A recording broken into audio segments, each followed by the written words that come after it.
He's going to have his work cut out for him today. He's going to have to take care of the football against this defense. Driscoll to throw under pressure, and he's got his man. That is caught by Jeudy, and Jeudy out of bounds on the far side of the field, but a first down for the Broncos. Well, let me say this about Jeff Driscoll. It certainly won't be too big for him. He knows what to do in these situations. Again, he has started in this league. He's been a backup. He understands the... On 3rd and 3, Driscoll pulls it down, waving the receiver downfield, and he throws it incomplete on the sideline.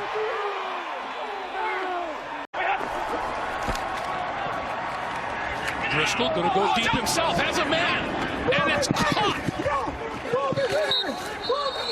Caught down at about the 30-yard line by Courtland Sutton. Greg, I'm surprised he falls down. This is a good-looking route by Courtland Sutton. He's just going to run right by Joe Haden, but somehow he gets tripped up. I mean, there's no reason for him to go down. It certainly helps the communication. Driscoll over the middle, intercepted. Picked off by Joe Haden after it was tipped, and Haden still on his feet inside the 15 to the 10-yard line.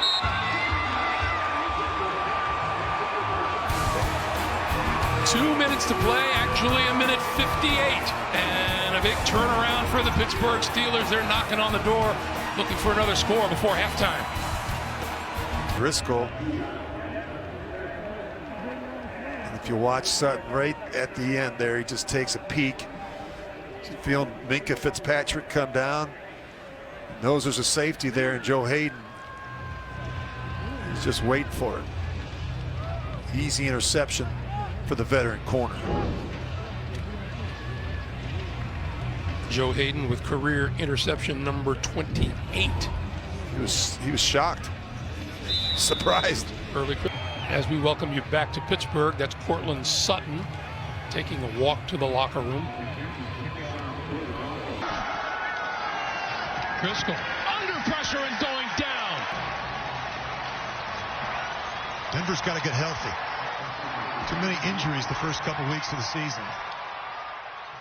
See where the quarterback is.